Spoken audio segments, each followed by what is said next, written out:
Ouais, en cours d'enregistrement. Yes. Bon, bienvenue au F5 Podcast de la semaine.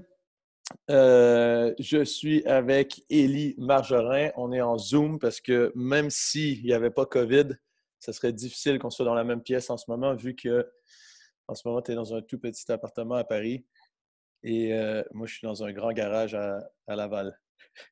Je dirais que ton garage est sans doute bien plus grand que mon appartement, si tu veux tout savoir. Mais les deux sont aussi bien équipés. Oui. C'est ce qu'on peut voir. C'est ce qu'on peut voir en arrière. Les deux. Et moi, j'ai pas des tableaux genre de dumbbell comme toi en arrière. Donc, le mien est moins bien décoré. C'est pour me projeter un peu plus. Tu sais que j'ai même une grosse bâche des régionaux d'Europe là, bleus qui traînent quelque part. Mais j'ai pas encore osé l'installer parce que j'ai peur que mes invités, sinon, me prennent vraiment pour un malade. Déjà que bon, c'est pas très loin. C'est clair. Fait qu'aujourd'hui, pour ceux qui ne connaissent pas Élie est dans les premiers, on peut dire, c'est pas le premier, on ne va pas commencer à créer des polémiques, là, mais dans les premiers en France à faire du CrossFit, surtout au niveau commercial aussi, parce que tu es impliqué depuis le début avec CrossFit Louvre. Puis maintenant, c'est CrossFit Louvre 1, 2, 3.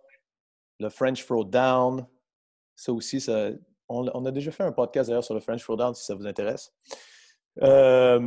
Et aussi sur le Seminar Staff, premier Flow Master de CrossFit LLC français, disons-nous, basé en France. Je m'enlève des Français pour ça. Mais donc, cette année d'ailleurs. Et est-ce que j'oublie quelque chose? Non, de toute façon, on va parler de tout ça, là. Si vous ne connaissez pas Élie, dans le fond, l'intérêt de ce podcast, c'est on veut parler un peu du rôle de l'effort physique, de faire un sport ou de l'entraînement, toute la discipline, puis tout ce que ça peut enseigner. À quel point est-ce que ça peut aider les gens à avoir du succès dans la vie? Fait que, est-ce que tu peux nous expliquer un peu ton parcours business qui est relié, dans le fond, avec ton parcours fitness? Ouais, effectivement, moi, le sport ou la pratique sportive, ça a toujours fait partie de ma vie. Hein. Depuis tout jeune, je pense depuis que ma mère s'est rendue compte que ça allait moins lui coûter cher de m'envoyer chez le prof de karaté que de m'envoyer à la nourrice. Elle s'est dit, tiens, pour 10 heures, ça me revient bien moins cher, je vais l'envoyer là-bas. Et en tout cas, le sport a toujours fait partie de ma vie et c'est vrai que ça a beaucoup guidé mes choix professionnels. Donc, tu le sais, moi, les premiers sports que j'ai pratiqués beaucoup, c'est les sports de combat en tout genre, comme en CrossFit. Non pas que j'ai été bon, mais en attendant, j'en ai fait un paquet d'heures et j'ai eu le goût de la transmission là-dedans. Et c'est ce qui m'a emmené dans un premier temps dans la police. Donc, avant de rencontrer Daniel, ou pendant que j'ai travaillé avec Daniel et qu'on a lancé, ou que j'ai rejoint plutôt l'aventure CrossFit Louvre, voilà, j'ai eu ce premier métier-là qui, quelque part, mon marchepied pour entrer dans la police, ça avait été ces premiers sports-là, parce que du coup, ça ne surprendra pas grand monde. Je fréquentais beaucoup de gens qui faisaient ce métier et ça m'a amené du coup à faire ce premier choix, qui n'était pas du tout une vocation à la base, même si en vérité, je m'y suis épanoui énormément. Et quand je suis rentré dans la police, au bout de quelques temps, j'ai commencé à m'entraîner. J'ai eu la chance d'être entouré par des gens qui étaient vraiment très bons en GPP, en préparation physique générale, qui ne faisaient pas de CrossFit, qui avaient en France les diplômes, ce qu'on appelle les ACUMES. Donc, c'est les anciens diplômes de préparateur physique ou de coach sportif qui n'existent plus aujourd'hui, mais qui étaient assez relevés, qui étaient assez piquants. Et c'est eux qui m'ont donné goût à ça. Et j'ai pris beaucoup de plaisir parce que c'était très quantifiable ce qu'on était capable de faire. Et du coup, on voyait les progrès, etc., en termes de poids, en termes de vitesse, en termes de nombre de répétitions. Donc, c'était très chouette. Et puis, on les voyait aussi, les changements. C'est un peu moins le cas dans d'autres types de sports. Et c'est ça qui, doucement, m'a amené au CrossFit. Donc, d'abord, comme tu l'as dit, en autodidacte. Alors, j'aurais absolument pas la prétention de dire que j'étais le premier Français à faire du CrossFit. À mon avis, loin de là. Mais en tout cas, voilà, on était tous un petit peu dans le premier wagon. Il y a des garçons comme Marvin, qui est l'honneur de CrossFit Montpellier, qui lui faisait du CrossFit à Djibouti.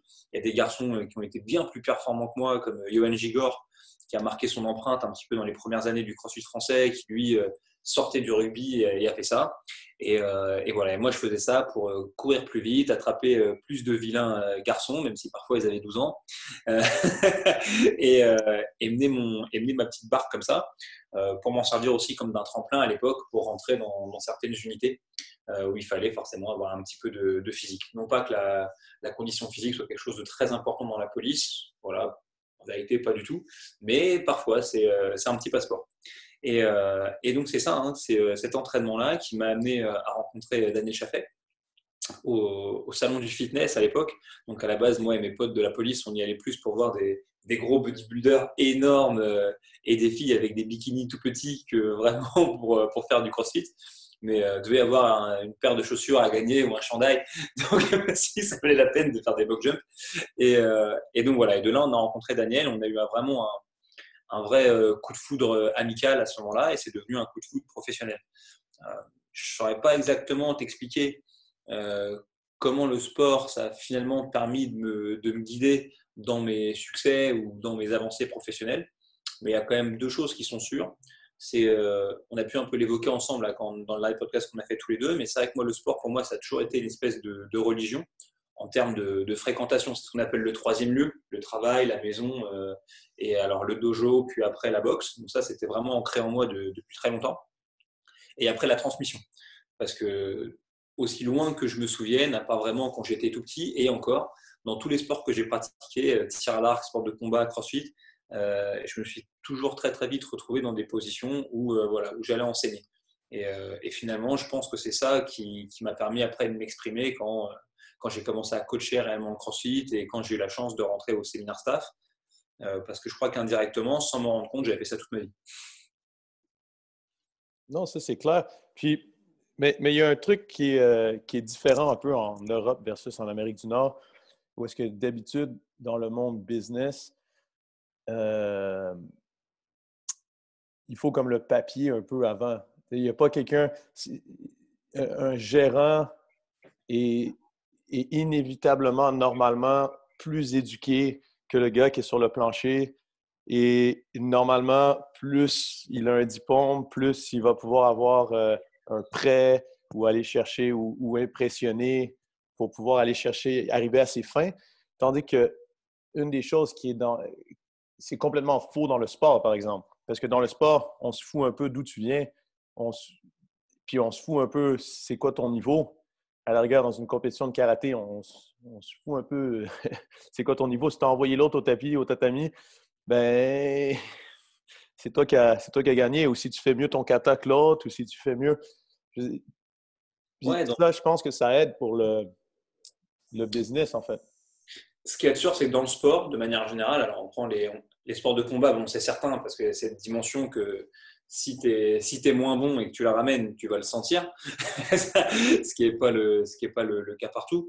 Mais en tout cas, ce qui est sûr, c'est que aussi cette chose-là, qu'on retrouve un petit peu moins peut-être dans le crossfit, mais en tout cas dans les sports d'opposition, ouais, tu fais tes preuves constamment. Ça, c'est certain. C'est pas tu gagnes ta place et puis après, une fois que tu as ta place, tu batailles pour la garder. Tu as toujours des jeunes qui veulent te la prendre. Donc ça, je pense que c'est vrai pour les gens qui font de la compétition, par exemple, en CrossFit. Moi, je me mets toujours à la place des vraiment des meilleurs athlètes. Je me dis quand même, c'est beaucoup de pression parce que chaque saison qui arrive, tu as peut-être le nouveau prodige qui va se pointer et qui va tout bouleverser, comme certains d'entre eux ont bouleversé la donne par le passé. Mais ça, c'est sûr et certain. Après, effectivement, dans le business, dans le monde du travail, etc., en France, c'est sûr que le diplôme, c'est quelque chose de super important dans notre culture. Je ne parle pas du BP, je parle effectivement des études, voire des hautes études. Après, ça, je pense que ça dure qu'un temps. C'est-à-dire que oui, le curriculum vitae, c'est bien. Mais voilà, après, il y a l'action. Et quand on a la chance, parce qu'il faut quand même avoir la chance de rencontrer quelqu'un qui vous donne l'opportunité de vous exprimer, etc., non pas que ça va être facile, voilà, là, ça peut avancer. Moi, je sais que jusqu'à présent, dans tous les métiers que j'ai faits, mais j'en ai fait quelques-uns. Je fais la restauration, j'ai fait la police, j'ai fait coach de CrossFit, j'ai fait pas mal de petites choses. Là, je travaille dans un nouveau domaine maintenant, en plus de la formation. Mais à chaque fois, quand même, on m'a donné l'opportunité de faire mes preuves. Et je dirais qu'en France, dans le monde des affaires, c'est le seul souci parfois, c'est que pour pouvoir avoir l'opportunité de faire des preuves, c'est vrai que dans certains domaines, il faut quand même avoir les diplômes qui vont bien, voilà, ou qui sont jolis. Je ne parle pas des diplômes d'ingénieur qui demandent un cerveau, je parle des diplômes que tu payes pour montrer que tu appartiens à une certaine petite oligarchie. Mais bon, c'est comme ça. Mais ça, c'est quelque chose que tu as réussi à dépasser parce que là, maintenant, tu as un nouveau travail, non? Ouais, j'ai plein de boulot, ce qui était pas du tout prévu au départ, mais je pense qu'en France, comme chez vous au Québec, cette année 2020 aura été très spéciale pour les salles de sport, avec près de 6 mois de fermeture, etc. Et oui, on m'a proposé un travail dans le real estate, je pense que c'est comme ça que vous dites au Québec, si je ne dis pas de bêtises, qui était quelque chose à la base qui est un domaine qui m'était complètement étranger, sauf que paradoxalement, c'est la patronne de la compagnie pour laquelle je travaille qui est venue me chercher.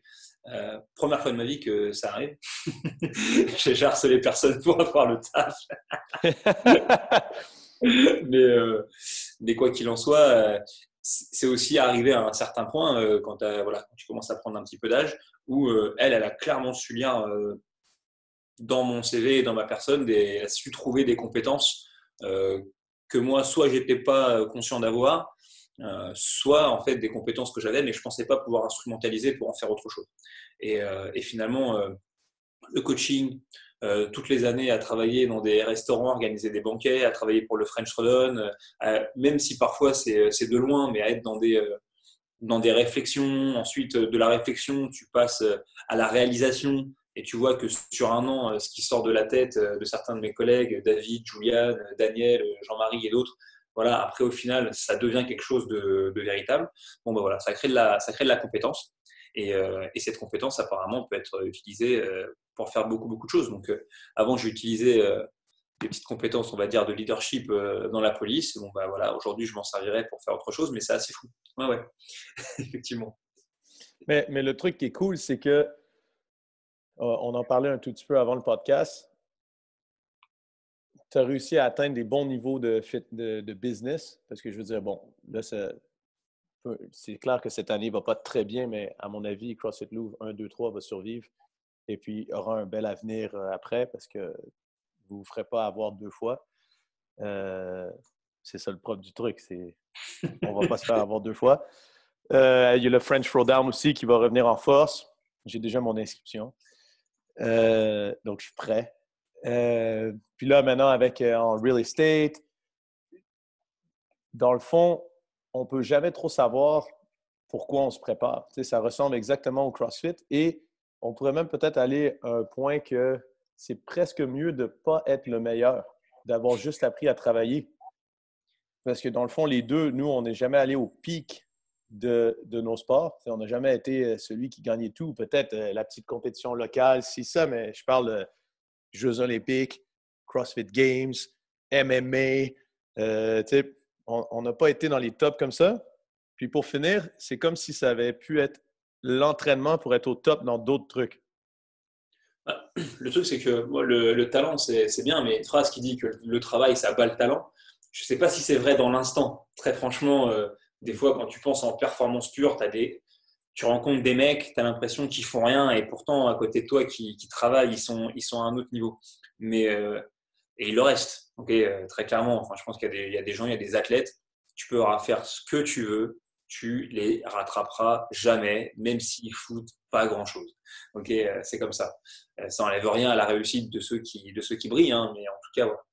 Le travail, c'est sûr que ça paye, mais voilà, ça paye peut-être pas dans l'instant et ça paye sur le long terme. Mais au-delà du fait de travailler, je pense que c'est vraiment une question d'attitude.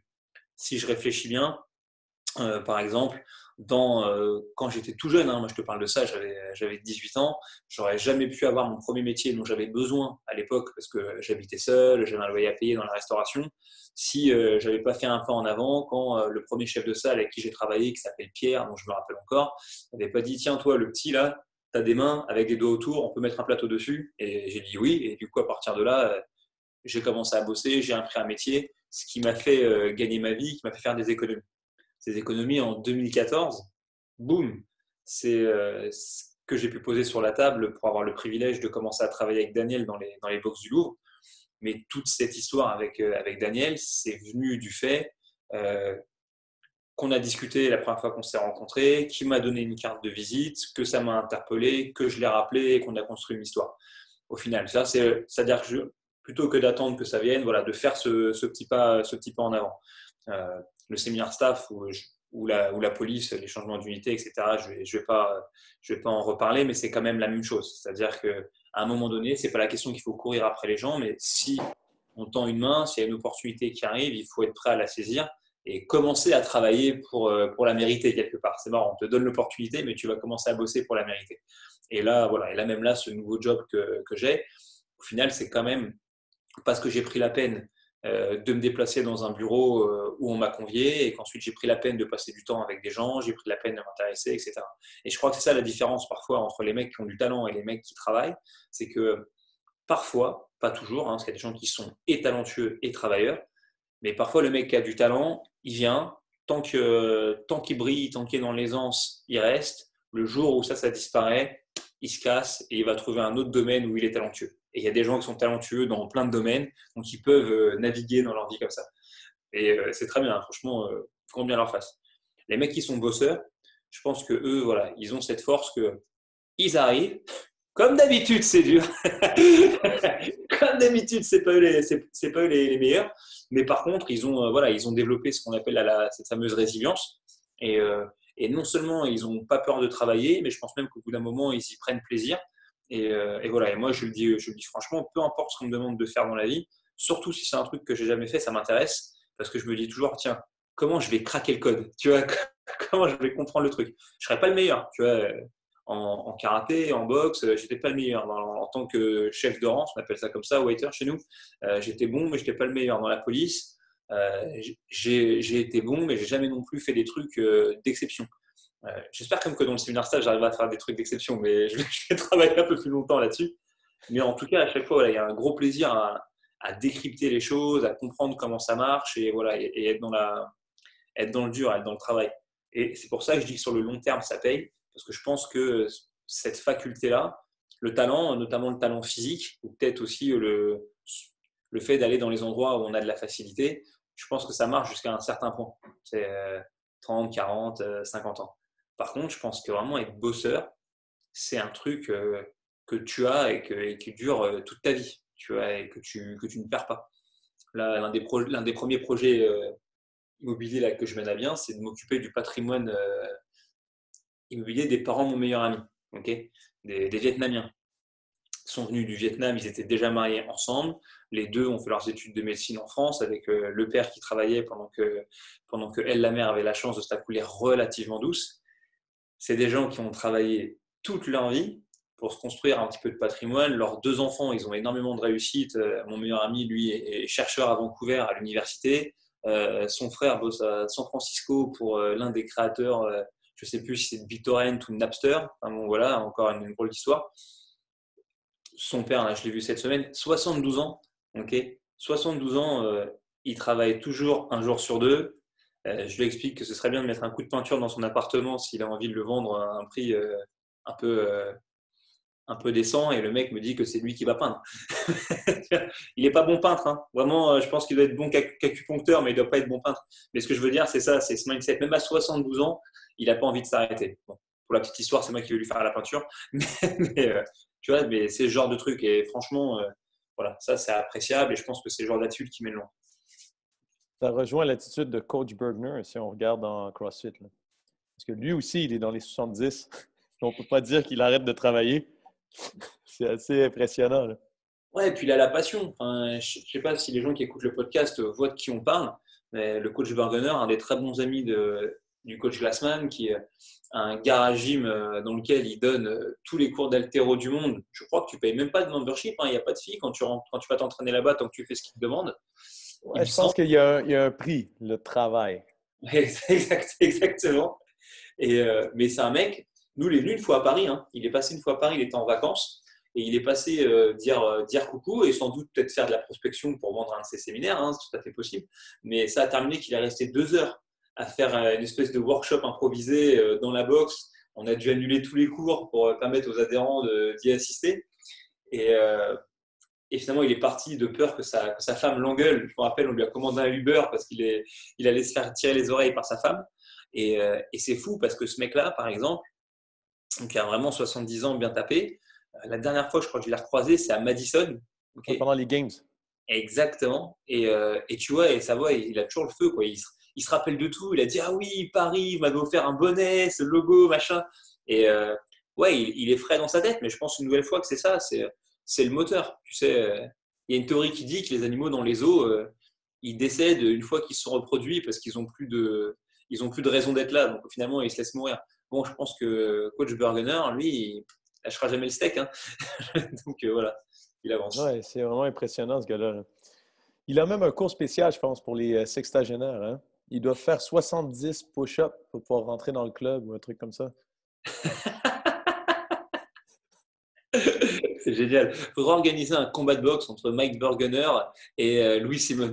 Je sais pas qui. Je pense savoir qui gagnerait. Je sais pas, je pense que Mike est capable. Mais parce que d'ailleurs, ce qui est intéressant, c'est que si on regarde, il y a Sevan qui fait des podcasts aussi pour CrossFit, qui avait fait un podcast sur Coach B. Et même principe, il n'a jamais été incroyable en football, il n'a jamais été incroyable en haltéro, mais il aimait ça, puis ça lui a appris à travailler fort. Puis là, maintenant, je veux dire, il fonctionne très bien. Puis, un parcours un peu similaire. Au lieu d'aller dans la police, lui est allé dans l'armée. C'est là qu'il a découvert comment lifter. Lui, c'est des pères qui lui ont… Je ne sais pas si tu as déjà regardé le podcast. Si vous ne l'avez jamais regardé, allez regarder. Parce qu'il parle d'un certain père qui l'aurait aidé à faire du powerlifting. Et après, tu vois la photo du père. Écoute, c'est un strongman. Je veux dire, il a un tour de taille, genre comme ça. Il parle que ce gars-là leur disait « Ouais, allez à l'infirmerie, ils vont vous donner genre des pilules pour être plus fort. » Et ça ne te fera pas de mal à toi, mon petit. C'était fou. Mais bon, donc c'est ça, c'est le même principe. Il y en a beaucoup qui auraient du bien à apprendre justement le travail. Puis c'est un peu ce qui est un peu embêtant. Des fois, je pense que nous, personnellement, on a du mal avec ceux qui s'entraînent juste pour le résultat. Mais je ne parle même pas pour le résultat, exemple, de perdre du poids, parce que ça, en soi, je peux comprendre. Mais qui s'entraînent juste pour compétitionner, j'ai toujours l'impression qu'ils passent à côté de quelque chose, parce qu'ils passent à côté du fait qu'ils pourraient apprendre à travailler fort pour travailler fort. Ça ne veut pas dire que ça fait d'eux des mauvaises personnes. Il y a des gens qui… Pendant un moment, moi, je m'entraînais juste pour compétitionner dans mon sport. Mais la minute où tu réalises que le vrai gain que tu vas chercher, ce n'est pas tant le gain de juste avoir l'air plus beau dans le miroir, c'est le gain que tu deviens drillé à aimer t'entraîner tout le temps, alors que ça fait mal à la plupart des gens. Tu sais, les gens ont peur de toi pour ça, là, parce qu'ils sont comme, ouais, lui, il aime ça. C'est bizarre. Ouais, je pense même que parfois, on aurait dû peut-être s'entraîner un peu plus avec l'esprit de compétitionner. En tout cas, pour moi. Ouais. Franchement, je me dis, des fois, je passe à côté de certains trucs, mais c'est ce qui fait aussi que moi, j'ai la quasi-certitude que je m'entraînerai toute ma vie. Tu vois, je ne sais pas si tu as beaucoup de gens comme ça autour de toi, mais je pense qu'aux États-Unis ou au Canada, il doit quand même y en avoir, parce qu'il y a quand même cette grosse culture du sport universitaire, etc., ou des college sports qui n'existent pas en France, mais qui font que les mecs, voilà, tant qu'ils sont étudiants, ils s'entraînent dans un sport, peut-être certains ont des bourses grâce à ça, puis après ils passent à autre chose dans leur vie. En France, on a un petit peu ça, mais à moindre échelle. Mais je veux dire, tu as presque l'impression qu'il n'y a rien de pire qu'un mec ou une femme qui a fait beaucoup de sport quand il était jeune et qui, après, au bout d'un moment, arrête complètement. Mais très souvent, c'est des matcheurs, c'est des gens qui aiment la compétition. J'avoue, moi, j'ai jamais eu ça. Sans doute pour deux raisons. Hein. Peut-être parce que déjà, pour commencer, j'étais pas assez bon. Donc pourquoi aller me pointer pour me faire botter le cul dans tous les sports que j'ai pratiqués. mais je suis pas sûr que c'était spécialement ça. Mais effectivement, je pense que quand tu vas t'entraîner, tu cherches autre chose. Enfin, je veux dire, là, tu vois, j'ai travaillé, je me suis levé à 7 h du mat. Je suis rentré à 19 h. Voilà, j'ai fait mon AMRAP de 20 minutes. Rien de sexy, hein. J'ai dit 5 strict pull-up, 10 mat sit-up, 15 air squat. Voilà, rien de fou pour ce soir. Mais en tout cas, voilà, la croix est faite, le trait est barré, j'ai pris ce temps-là pour moi. Et voilà, et on avance. Et franchement, je ne sais pas si j'avais envie de m'entraîner, mais mon corps, lui, n'avait pas spécialement envie que je m'entraîne, si tu veux. Et pourtant, ce n'est pas un manque de récupération, c'est juste de la fatigue, tu as joué dans les pattes, etc. Mais c'est le jeu et ça te met finalement dans une spirale, tu vois, plus positive que que négatif. Hein. Pendant le lockdown, là, faire par exemple une semaine sans t'entraîner, à rester collé dans ton plumard, etc., et avoir la flemme même de te lever pour aller à ton frigo, c'est pas possible. Tu vois, ou du moins, ça va rien t'apporter de bon, quoi. Tu vois, j'ai tendance à dire qu'avant, je m'entraînais 2 fois par jour pour compétitionner. Et maintenant, je m'entraîne le plus souvent que je peux 2 fois par jour parce que j'en ai besoin. Et au niveau que sinon, je me sens pas bien. Et à 100%, et puis régulièrement le matin, je me dis, ouf, peut-être que je vais avoir besoin d'une sieste aujourd'hui. Et pour finir, quand c'est l'heure de la sieste, c'est l'heure du training. Ouais, mais en plus, franchement, compare dans ta vie de tous les jours, hein, les gens qui font un sport, peu importe lequel, et ceux qui en font pas. Je veux dire, l'entraînement physique, tu vois, on croit toujours que ça va dans cet ordre-là, c'est que ton cerveau va actionner ton corps, tu vois, pour le faire bouger. Moi, je suis pas persuadé de ça, tu vois. Je pense que c'est des vases communicants. Ton corps bouge, donc puisque ton corps bouge, tu vis, puisque tu vis, ta tête marche, tu vas faire des trucs. Ok, je parle pas que de t'entraîner. C'est que Dans si tout. si un gars est capable d'aller se lever le matin pour courir 20 minutes, etc., mais dans sa journée, c'est sûr qu'il n'a pas prévu de somnoler, de rien faire. Il va accomplir des tâches. Et puis finalement, voilà, ça continue comme ça. Le sport, c'est un super moteur. Et puis c'est quand même le truc qui te fait te sentir bien, tu vois, une fois que tu l'as fait. Et là, cette semaine, tu en parlais avec Daniel, avec mon patron, on lisait encore un bouquin sur le leadership. Alors moi, je déteste ces bouquins-là, mais ça parlait, non, parce que je trouve que c'est toujours galvaudé. Tu sais, je pense que si le jour où tu es face à quelqu'un qui a du leadership, tu le sais, tu vois, tu le sens, et il t'inspire à faire des trucs. Le gars qui écrit pour en parler, bon, c'est bien sûr. C'est Mohamed Ali avait du leadership. Kennedy peut-être avait du leadership, je ne sais pas, mais tu vois, c'est évident pour tout le monde. Churchill avait du leadership. Enfin, quoi qu'il en soit. Dans ce bouquin-là, à un moment donné, il parle des choses que tu veux réellement et des désirs que tu as dans l'instant. C'est-à-dire les projets que tu as envie de mettre sur pied sur le long terme, que ce soit réussir dans le business, soit réussir dans la compétition, soit peut-être pour toi élever tes enfants et les amener à un point X. Et ensuite, tes désirs de l'instant qui sont il faut que je mange, faut que je m'entraîne maintenant, faut que je fasse ci, faut que je fasse ça. Mais en vérité, l'entraînement, tu vois, c'est ça le truc, en tout cas, moi dans ma vie un peu étrange, c'est que l'entraînement, par moment, ok, ça peut être un désir, tu vois, donc a priori superflu ou voilà, comme un besoin que tu vas satisfaire là, mais qui n'est pas si important, parce que tu vas le faire pour une raison complètement plaisir, mais aussi l'entraînement, du moins tel qu'il est vu, même aussi en crossfit, hein, de manière générale, c'est aussi quelque chose que tu veux sur le long terme, parce qu'en vérité, à chaque fois que tu t'entraînes, toi, ce que tu fais, c'est que tu mets une pièce pour être en bonne santé lorsque tu vas être, entre guillemets, un petit peu plus vieux, etc. Voilà, pour continuer à vivre ta vie et à t'éclater. Et donc, on en parlait cette semaine en réunion, je disais, voilà, je dis, attention, si on veut être bon dans ce qu'on fait dans le travail, il faut toujours faire passer les choses qu'on doit faire avant les choses qu'on a envie de faire. C'est comme ça qu'on va réussir à accomplir des choses, à avoir du succès. Mais attention sur l'entraînement, parce que pour nous, dans notre petit monde, l'entraînement, très souvent, voilà, c'est à la fois ce qu'on a besoin de faire et à la fois ce qu'on a envie de faire. Donc, bon, pas trop se priver, quoi. Exact. Peut-être qu'il faut juste l'appliquer à la session. Tu as intérêt à faire les trucs que tu dois faire en entraînement avant de ceux que tu as envie. Pour toi, avant le deadlift, il faut faire des squat snatch. C'est ça? J'ai gardé les biceps curls pour la fin aujourd'hui, ok? Je te l'ai dit par message. J'ai Les fait la deadlifts. J'ai fait la rap de 20 minutes avec les air squats qui font mal aux genoux et seulement après, j'ai fait un peu de biceps curl. Puis si justement on veut s'entraîner un peu parce qu'on en a besoin, parce qu'avant d'en avoir envie, on va en avoir besoin. Je pense que ça va aller dans cet ordre-là un peu. Parce que là, les gens qui ont du mal à avoir l'envie de s'entraîner, ça ne veut pas dire qu'ils n'en ont pas besoin. Tu poses pas mal de workouts en ce moment avec All Out Mindset. Ouais, bah ouais, c'est toujours surtout cette même idée. Hein. Là, en ce moment, j'ai un peu la pédale sur le frein parce que moi, je veux vraiment faire de ce site plutôt un lieu de rencontre pour les amateurs de sport. Et je pense que les amateurs de sport et de dépassement de soi. Donc, c'est vrai que là, pour le moment, je parle beaucoup d'entraînement fonctionnel. Je mentionne parfois le CrossFit Air. Dans les articles que je poste. Mais je me demande de plus en plus si je vais pas aller chercher encore des choses un peu plus larges parce que finalement, il y a des tas de mecs dans le sport qui font des trucs de fou et qui ont un peu le même esprit. Tu vois, il y a des types qui vont traverser la Manche à la nage, tu as des mecs qui font du MMA, tu as des powerlifters, tu as même des sprinters, des mecs qui sautent de montagne avec des ailes les ailes pour planer, etc. Bon, il y a des trucs de fou.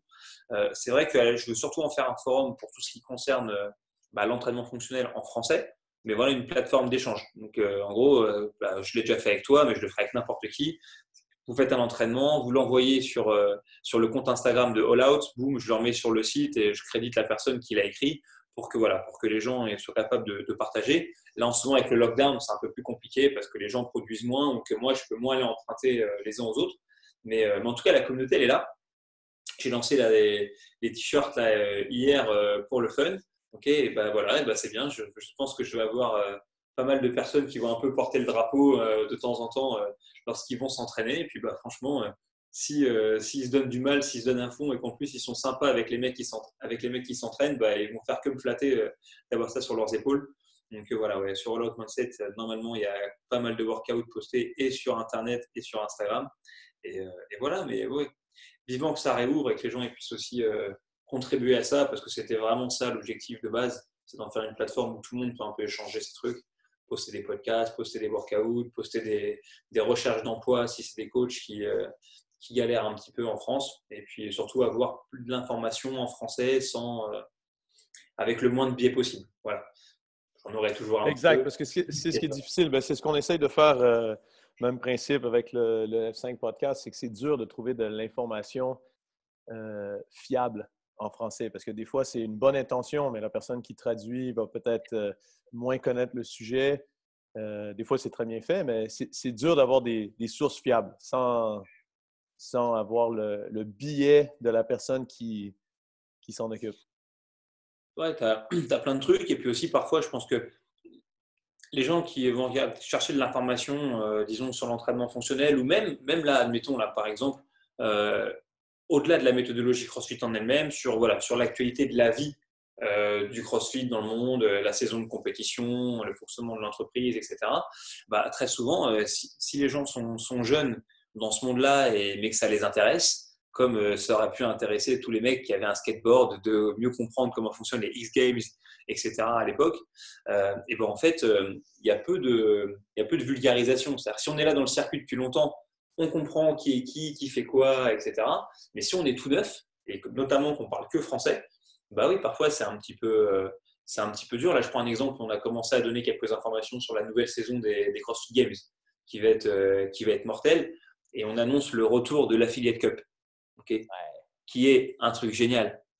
Matt, je te dis en France, tu prends 100 crossfitters dans des box au hasard, tu leur dis, hé les gars, c'est quoi l'Affiliate Cup?